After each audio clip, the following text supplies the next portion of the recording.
Bueno, entonces, la primera pregunta es, ¿cómo ven ustedes desde cada uno de sus países el escenario para la industria en la región y cuáles son los desafíos?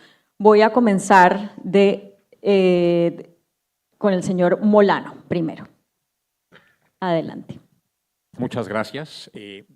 Traje una lámina que yo creo que puede ayudarnos a ilustrar lo que está pasando con la manufactura en México y lo que está pasando con la manufactura en China y el resto del mundo. Podemos verla.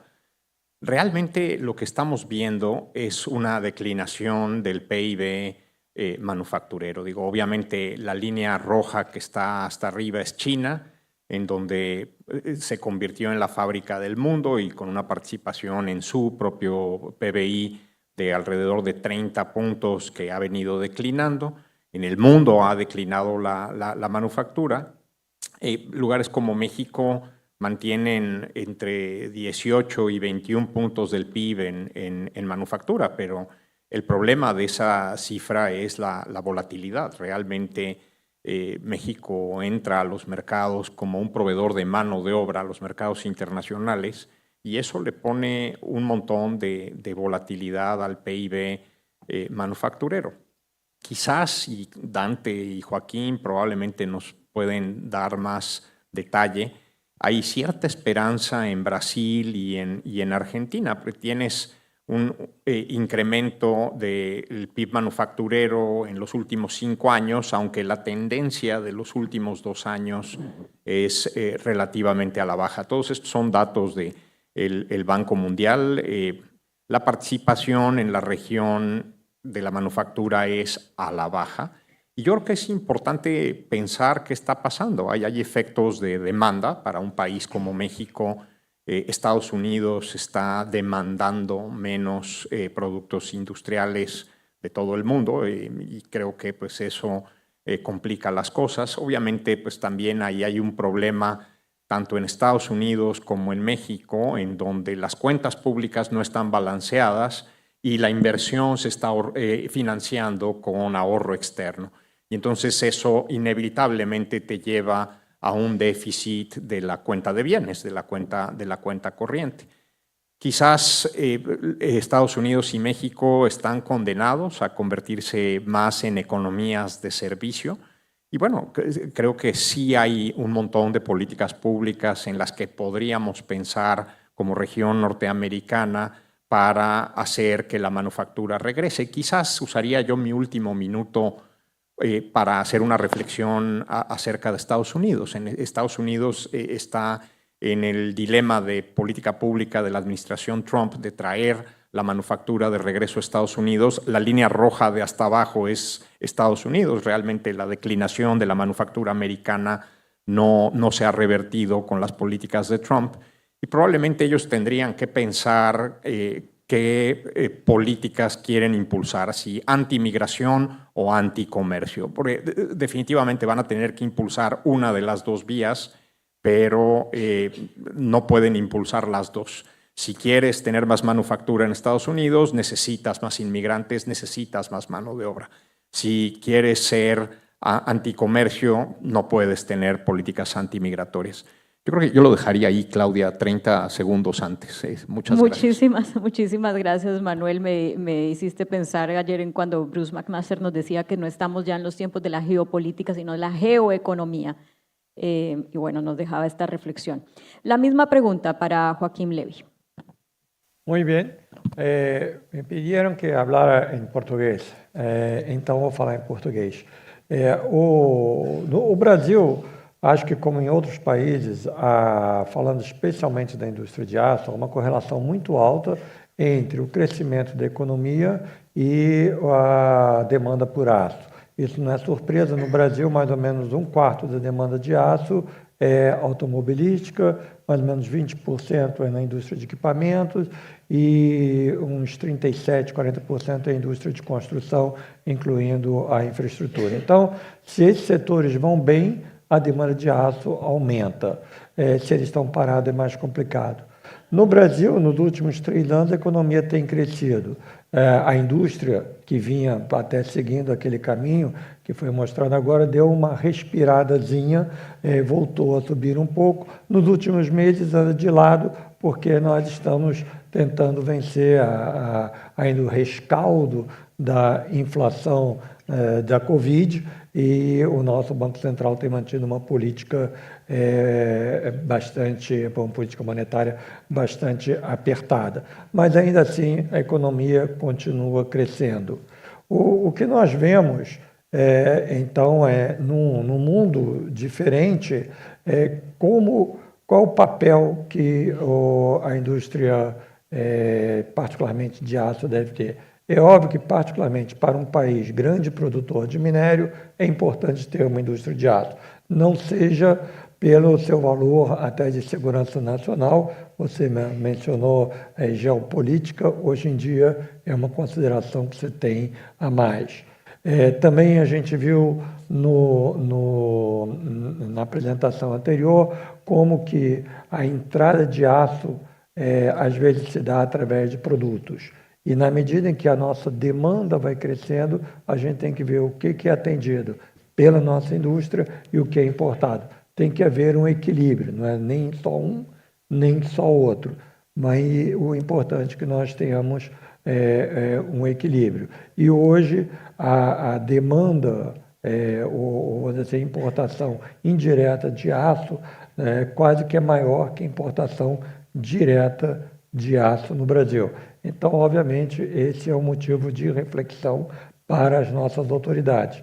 Nós queremos o menor custo para o consumidor final, mas temos que ter uma rigidez, uma saúde na nossa indústria de modo geral e na indústria de aço em particular. E aí eu faria menção numa transformação que está acontecendo na indústria. O Ezequiel mencionou que a indústria de aço da América Latina tem emissões muito mais de carbono mais baixa do que no resto do mundo. Isso se dá tanto pelo uso da eletricidade, que é muito comum no Brasil, quanto pelo uso do carvão vegetal de florestas plantadas. Esse uso de carvão vegetal ainda não é totalmente usado nos grandes alto-fornos de maneira, vamos dizer, majoritária, mas mesmo nos grandes alto-fornos é usado como pó, e eles têm inúmeras vantagens, além de reduzir as emissões de carbono, também diminui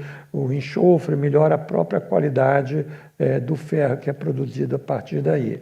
E, além disso, como produtor da matéria-prima, a Vale, que é uma grande empresa brasileira, tem desenvolvido o briquete verde, que, mais uma vez, permite, junto com a qualidade do aço, do minério brasileiro, que tem um teor de ferro mais alto que a da concorrência, por exemplo, na Austrália, etc., você produzir um aço com menos emissões. Então, a mensagem temos que preservar a nossa indústria e temos que continuar investindo naquilo que a faz também distinta e até, eu diria, na fronteira desse desafio comum, que é a atenção à mudança climática, que hoje é exatamente o tema do debate da COP em Belém.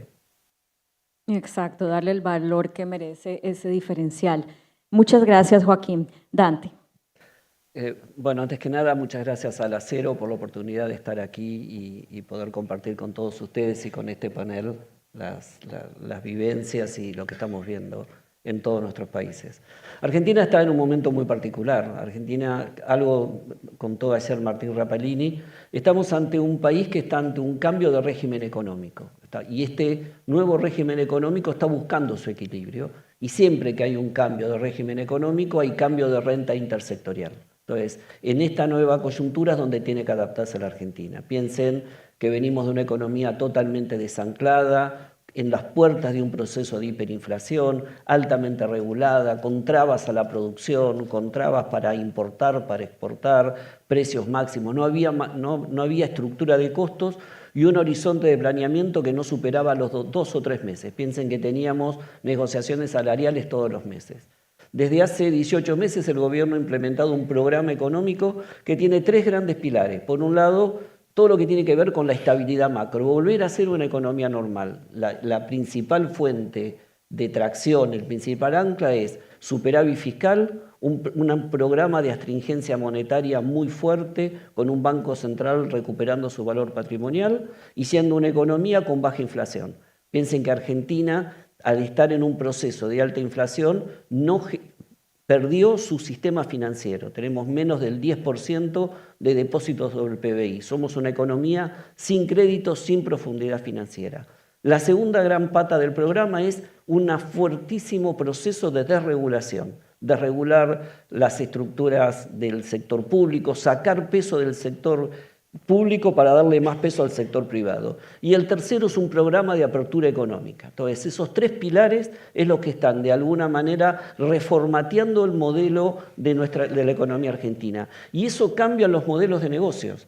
Los modelos de negocios en Argentina eran básicamente defensivos. La resiliencia era el concepto que prendía de alguna manera y guiaba los negocios en Argentina. Hoy, más que resiliencia, lo que se necesita es innovación y adaptación a estas nuevas corrientes. Jugar en una economía con más competencia no es lo mismo que jugar en una economía cerrada. Digo, los mercados empiezan de alguna manera a transformarse. Y este es un gran dilema, porque estamos en un mundo donde la geopolítica empieza a cambiar la arquitectura del comercio internacional, donde los estados salen a defender los mercados, donde el fenómeno chino, como vimos estos 2 días, de alguna manera está tensionando cada uno de los mercados, especialmente el mercado del acero. Argentina se abre en un momento que el mundo se cierra, y este es un dilema que vamos a tener los próximos años.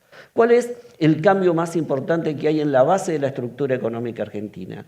Que Argentina pone en valor en esta coyuntura internacional que va a regir por las próximas décadas de esta confrontación entre China y Estados Unidos, pone en valor sus 4 grandes ecosistemas que de alguna manera van a traccionar la economía en los próximos años. El ecosistema agropecuario, que era siempre el principal, el ecosistema energético, el ecosistema minero y el ecosistema tecnológico en base a clústeres de inteligencia artificial. Los 4 son grandes demandantes de industria.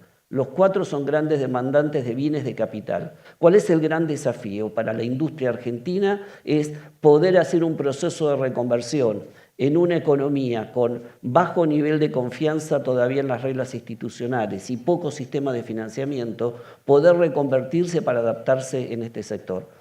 Un comentario más para después dejarlo en la segunda parte.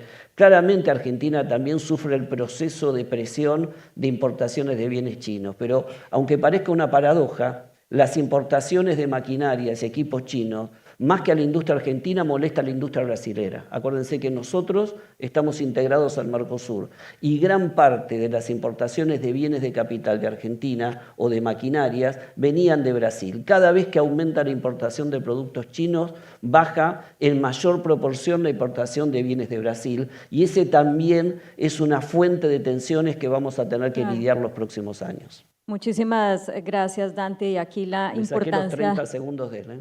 Sí, eso vi.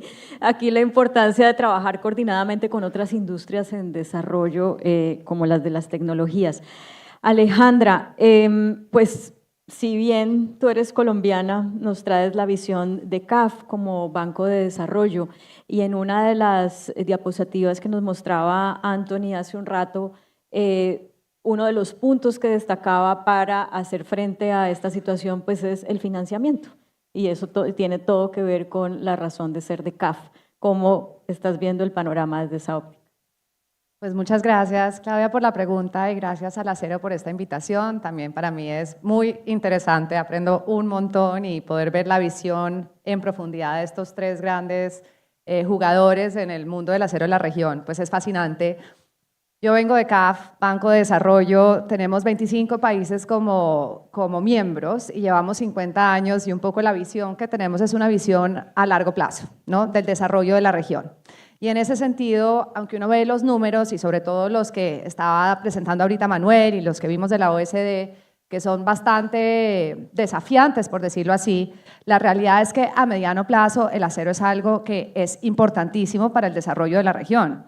No podemos estar pensando en la brecha gigantesca que tenemos en infraestructura, en la brecha que tenemos en vivienda, en la brecha que tenemos, por supuesto, en movilidad, sin estar pensando en lo que hacen cada uno de ustedes. Entonces, en ese sentido, la cifra de la AEI, si no estoy mal, que va a crecer la demanda un tercio de acá al 2050. Mirando a largo plazo, lo que tenemos que ver es cómo nos organizamos y nos volvemos más eficientes y aprovechamos las ventajas competitivas para poder transformarnos y seguir supliendo esa demanda tan importante para el desarrollo. Por supuesto, como bien decía Bruce ayer, nosotros somos seguidores de un mercado mundial, ya tienen muy diagnosticado pues todos los retos que tenemos como sector, pero hay unas oportunidades muy importantes, y acá hago la cuña de CAF como Banco Verde, que empezamos hace 3 o 4 años pensando vamos a transformarnos en el Banco Verde, y era como algo, ¿no?, que uno no entendía muy bien cómo era que se comía, y yo creo que ahí es donde vemos el potencial de lo que puede pasar en América Latina. El acero que se produce acá tiene un 25% menos de emisiones de carbono que el acero chino. Y cada vez más hay unos requisitos y unos estándares internacionales, aunque en el corto plazo se vea que eso se haya posiblemente aminorado pues, por algunas matices de política internacional. La realidad que estamos viendo desde CAF es que esta transición verde no tiene mucha vuelta atrás. Y en ese sentido, la ventaja competitiva de la América Latina es enorme. En la medida que nosotros podemos potenciar nuestras fuentes de energía renovable, que podemos lograr mayor eficiencia en la chatarrización, que ya de por sí es una ventaja que tenemos frente a otras regiones, creo que es donde realmente podemos tener esa eficiencia para poder tener ese dinamismo en la financiación al desarrollo. Y ahí paso directamente a tu pregunta de las oportunidades de financiación. Los bancos de desarrollo en general tienen un rol clave, por supuesto, en lo que tiene que ver con el desarrollo, o sea, trabajar de la mano con los gobiernos en el desarrollo de políticas públicas, eso es clave. Igual, un tema que para mí es casi o más importante, que es poder homologar y acompañar a los sectores en las trazabilidades, en la homologación de estándares, y que todo eso lo necesitamos para poder lograr ese acero verde, por decirlo así, y por supuesto en los instrumentos de financiación. En el caso de los instrumentos de financiación, aparte pues del financiamiento corporativo puro y duro, que es como la sangre de lo que tenemos, hay una gran oportunidad, y ya estamos viendo bancos de desarrollo como NAFIN y Bancomex en México, como BNDES en Brasil, KfW, que es el Banco de Desarrollo Alemán, que trabaja mucho, de hecho en el caso de Brasil financiando pilotos. Nosotros podemos trabajar de la mano con ustedes para desarrollar mecanismos de garantías, mecanismos de blender finance o financiamiento combinado, como lo llamamos, para justamente poder financiar esa transición o esa transformación productiva del acero, que es lo que queremos lograr, además de, por supuesto, cooperación técnica para poder hacer todos los estudios, el desarrollo y esa homologación que necesitamos. Gracias. Muchas gracias, Alejandra. Bueno, y en esta segunda ronda me gustaría que dijeran como un ABC, unas medidas concretas que deberían tomar los gobiernos pues, para poder acompañar a la industria en este desafío. Y también porque aquí hemos hablado un montón de China y algunas personas han mencionado India, han mencionado Rusia, pero a veces me pregunto yo como alguien externo a esta industria si no estamos viendo excesivamente lo que pasa con China, o por ver el problema grande con China no estamos anticipando suficiente a las importaciones de Rusia y de lo que pasa con India. Bueno, con esto en el mismo orden, Manuel, medidas concretas ABC de los gobiernos. Bueno, es una gran paradoja. A veces yo quisiera que el gobierno mexicano tuviera una política industrial. Cuando firmamos el primer Tratado de Libre Comercio, muy famosamente nuestra parte negociadora, el jefe de negociación, el doctor Jaime Serra, en 1994 dijo que la mejor política industrial es que no hubiera política industrial. Eso creo que ha probado que no es correcto. México debería tener una política industrial, especialmente para industrias básicas, para industrias pesadas, que te permitan tener un efecto multiplicador y que pudieran traducirse en empleos en otras cosas. Creo que hay que cambiar muchas cosas en las políticas públicas mexicanas para que eso ocurra. El gobierno mexicano tiene un déficit en este momento de alrededor de 4,5, quizás 5 puntos del Producto Interno Bruto. El gobierno mexicano se queja en los foros internacionales como la OCDE, que recauda muy poco, recauda como 15 puntos del PIB, pero pues acaban de aprobar un presupuesto de 10.1 billones de pesos mexicanos, con un PIB de 33,5, 34 billones de pesos. Entonces, el gobierno federal en México cuesta 28 puntos del PIB. Hay que agregarle 4 puntos del PIB que cuestan los gobiernos estatales y los gobiernos municipales. Entonces, realmente lo que tendría que hacer el gobierno mexicano es balancear las cuentas públicas. Y tiene ese dilema porque tiene una agenda social muy agresiva y quiere subsidiar a las familias y quiere entregar apoyos en efectivo y tiene un problema grande en salud, pero también a la vez tendría que crear empleos. Y probablemente como región tendríamos que movernos de impuestos sobre la renta, como los que tenemos ahorita, siguiendo el modelo americano, a impuestos al consumo. De esa manera podríamos financiar la inversión más con ahorro interno y eso nos permitiría no estar acumulando déficits comerciales con países como China. México importa mucho de China porque necesitamos insumos de Asia, acero y microchips y un montón de cosas, y probablemente eso lo podríamos comprar en la región latinoamericana, incluso en Estados Unidos y Canadá, pero tiene que mejorar la competitividad de la región. Somos una región relativamente cara, ¿no? Ahora, el modelo chino eventualmente yo creo que no va a funcionar porque todos estos subsidios municipales a las acerías pues no son sostenibles en el largo plazo. Una vez que la economía china se mueva más a los servicios que a la manufactura, van a hacer menos sentido estos subsidios y eventualmente yo creo que los precios se estabilizarán. Quizás pueda pasar una década antes de que eso ocurra. Y mira, 10 segundos antes, perfecto. Muchas gracias, Manuel. Joaquín. En el largo plazo estamos todos muertos, dijo. Ahorita Dante coge los 10 segundos. Adelante. Bom, creio que a primeira coisa que o governo tem que fazer em qualquer país é se entender internamente. Aqui eu cito aqui a presença do nosso ex-ministro da Indústria e Comércio, Armando Monteiro, que é um exemplo de como se conseguia construir esse tipo de política junto, setor de finanças, setor de comércio, setor de relações exteriores. Isso tem que ser feito com a conversa com a sociedade e é muito importante o setor mostrar as suas contribuições e mostrar a capilaridade. No Brasil, até porque, como eu mencionei, a gente usa eletricidade, a gente usa sucata, isso tem um efeito no Brasil inteiro de mobilizar cidades e pessoas que trazem essa sucata que depois é processada. Então, a indústria de aço ela tem ramificações para a economia como um todo. Depois disso, é importante também regionalmente, porque a gente tem que talvez visitar os nossos acordos regionais para ver se tem, vamos dizer assim, brechas que possam ser aproveitadas por um país ou por outro. Hoje a gente vê a própria presença das exportações chinesas acaba deslocando a demanda interna de alguns países, que aí começam a ter que passar para outros e isso tem que ser bem estudado. E aí também foi mencionado, eu acho que a gente trabalhar junto dentro da OCDE é importante. Muita gente acha que a OCDE é um clube de países ricos, mas no Brasil nós há muito tempo trabalhamos no Comitê do Aço e em outras instâncias da OCDE, e hoje que a América Latina já tem 4, 5 países bastante envolvidos na OCDE, eu acho que pode ser um fórum importante para a gente agir, a gente encontrar aliados, a gente tentar fazer uma coordenação mundial. Não está muito na moda falar de coordenação mundial, mas continua sendo muito importante. E, finalmente, eu acho que é importante entender, até à luz do que eu falei, da segurança nacional, sem necessariamente visar um país ou outro, mas estabelecer mecanismos que realmente deem espaço à produção nacional, garantindo esse equilíbrio. Sempre tem que ter um equilíbrio entre o que a gente vai trazer do exterior, o que a gente vai produzir localmente para o nosso consumo e, eventualmente, até para outros parceiros. E aí a integração da própria América Latina é bastante importante. O Brasil conta com empresas globais dentro do Brasil. Isso ajuda porque baixa o custo financeiro do investimento. O Brasil é o segundo destino mundial de FDI, de investimentos diretos.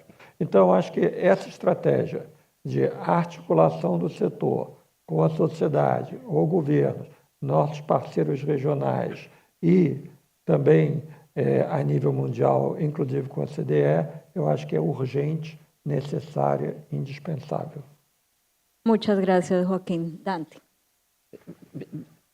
Mirando a Argentina, creo que el gran desafío que tiene por delante es la batalla y la mejora de la competitividad. Entonces uno tiene que pensar en una medida, es las reformas que vienen pendientes en Argentina de hace años en materia del sistema laboral, en materia del sistema impositivo, en materia que hacen a cuestiones de sistema de calidad para poder mejorar la competitividad. Argentina viene de ser una de las economías más protegidas y más cerradas del mundo. Por lo tanto, no es la receta mayor protección o mayor, si quiere, encerramiento. Lo que tiene que mejorar es muchísimo la competitividad sistémica como para poder estar en condiciones. Y las empresas empezar a adaptarse a estos cambios que tiene que ver con trabajar sobre los procesos de innovación, sustentabilidad, etcétera, que son los que le van a dar el gran diferencial. Las empresas, la gran ventaja que tienen contra la competencia externa es que son empresas que terminando siendo empresas de servicio, ¿no? Toda la gama de servicios que un importador de alguna manera no puede dar. Segunda cuestión tiene que ver con, tenemos que pensar por afuera de la caja, porque todos los instrumentos que nosotros pensamos de defensa comercial no se aplican o pierden totalmente eficacia contra un jugador que no cumple las reglas de juego. Y encima, ahora está dentro, tenemos el zorro adentro del gallinero, porque ahora está dentro de la OMC, en un momento donde todo el sistema multilateral está en crisis. La próxima gran batalla a nivel internacional es por quién impone las reglas. Y las reglas van a ser menos reglas y más fuerza o poder de aquel que tiene la fuerza para imponerla. Entonces, los organismos internacionales o los instrumentos de defensa comercial me parece que pueden ser efectivos en el muy corto plazo, pero son muy débiles de alguna manera y hay que tratar de pensar nuevas soluciones, más heterodoxas, más pragmáticas, como para poder adecuarnos a estas condiciones. Y tercero, hay siempre una especie de clamor o de idea de tratar de tener una especie de postura regional. Eso no va a pasar.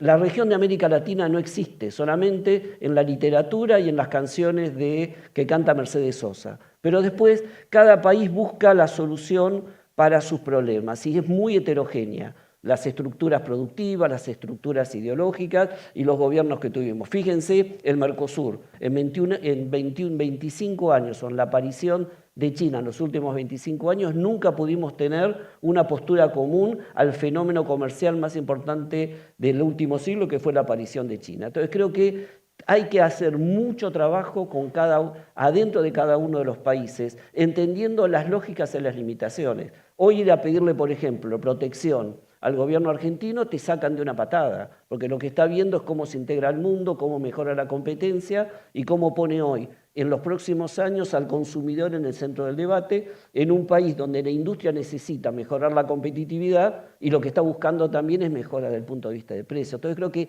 es ahí donde tenemos que ser muy creativos, tenemos que ser muy pragmáticos, tenemos que tratar de buscar soluciones, hasta incluso, y esto va a ser una herejía, pensar alguna negociación bilateral con China para empezar a poner límites o barreras o lo que se denominan zonas rojas en los temas de negociación. Porque tiraste la bomba y ya al final. Porque si seguimos pensando que solo con defensa, obviamente los temas de sustentabilidad, cambio climático están en la agenda, pero estamos con un jugador que cuando vimos los mapas ayer, en los últimos años, tiene una estrategia y la cumple. Acuérdense que tienen más de 45 años de planes quinquenales cumpliéndolos, ¿no? Y de alguna manera se pone. Entonces creo que vamos a tener grandes desafíos para ser creativos en materia, bajar a la realidad y pensar que vamos a tener que trabajar mucho con nuestros países. Y lo último que digo, y también pensar en Estados Unidos, que tiene que colaborar, porque Estados Unidos se defiende, pero es que pone un dique y todo lo que no entra a Estados Unidos se reparte entre todos nosotros que tenemos mucho más debilidad. Ahí también Estados Unidos va a tener que ser más cooperativo, como decía recién Joaquín, en términos a lo mejor del trabajo de la OCDE, para poder tener mecanismos distintos que de alguna manera nos permitan adaptarnos a estas nuevas reglas de juego que van a ser las reglas de juego de las súper próximas concreto décadas. sí, súper concreto. Y yo que pensaba que podíamos contagiarnos del optimismo que nos dejó Anthony. Bueno, Alejandra, Esto último que nos ha dicho Dante, pues también nos pone en, y eso es posible, y digamos la fuerza de un banco regional como CAF para negociar con América Latina, para hacer unos acuerdos con Estados Unidos, ¿nos ponemos optimistas o eso ni pensarlo, como dice Dante, de la regionalización que solamente pasa en las canciones de Mercedes Sosa? Sí, justo Un poco provocativo. iba a empezar por ahí, Claudia. Yo creo que con el optimismo que terminó de mandarse, yo sí sería optimista y sí creo que existe una oportunidad de aprovechar esta coyuntura para tener unas posiciones más unidas en integración regional. Yo sí creo que puede pasar. No sé si es porque acabo de venir de la cumbre Unión Europea-CELAC o por primera vez en 25 años se va a firmar el acuerdo de Mercosur, esperamos ahorita en diciembre, con la Unión Europea, pero yo sí creo que se respiran unos vientos de cambio y es una oportunidad muy grande que tenemos como región.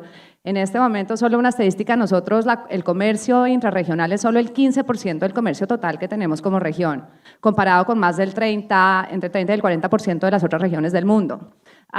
El acero, por supuesto, juega un rol fundamental en todo lo que tiene que ver con transporte, además de las políticas públicas que tenemos en cada uno de nuestros países. Entonces, yo sí creo que hay una oportunidad para iniciar unas conversaciones interesantes. De repente no son los 26 países todos juntos, pero sí empezar en los bloques como Mercosur, la región andina, Centroamérica, teniendo y pensando en políticas regionales. No tener que estar esperando a ver cuáles van a ser las movidas de Estados Unidos o, por supuesto, como ustedes conocen muy bien, pues la acción de China. ¿Qué miraría yo?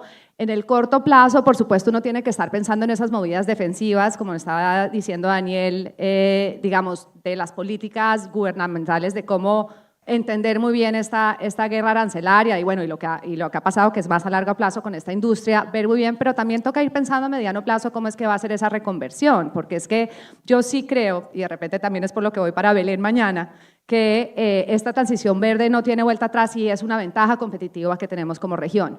Entonces, en ese sentido, sí, seguir pensando en fortalecer nuestra ventaja como para tener un acero verde es fundamental.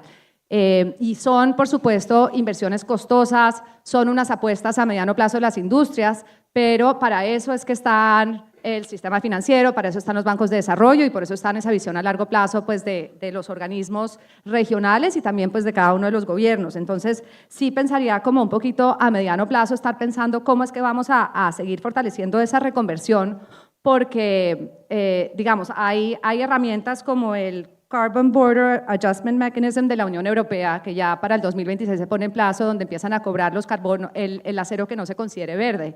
Sí, en la medida de que se pueda aprovechar ese tipo de mecanismos es donde tenemos esa ventaja competitiva.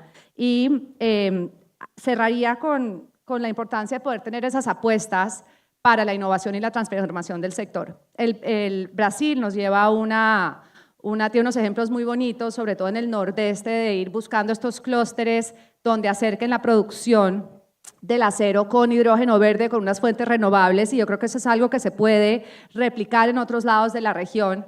Y ahí es donde este rol como de afianzar, de generar confianza y de reducir riesgo, volvemos otra vez a los bancos de desarrollo, podemos ser unos actores de la mano, pero para ir cerrando acá, Claudia, te diría que creo que es muy importante la integración, creo que es muy importante pensar en esta transición verde, que es nuestra ventaja competitiva, y que también pues, aprovechen acá los instrumentos financieros y de apoyo pues, a políticas públicas para que eso siga siendo una realidad y que miremos es más a mediano plazo y no solamente en la coyuntura en la que estamos ahorita. Muchas gracias, Alejandra. Bueno, conclusión en una sola frase en aras del tiempo: no está fácil, pero hay caminos y no podemos rendirnos en la regionalización, Dante. Tenemos articuladores que son grandes jugadores como CAF, así que por ahí tenemos que trabajar. Muchísimas gracias, Alejandra, Joaquín, Dante, Manuel, por lo que nos han dejado para esta discusión. Un aplauso para ellos.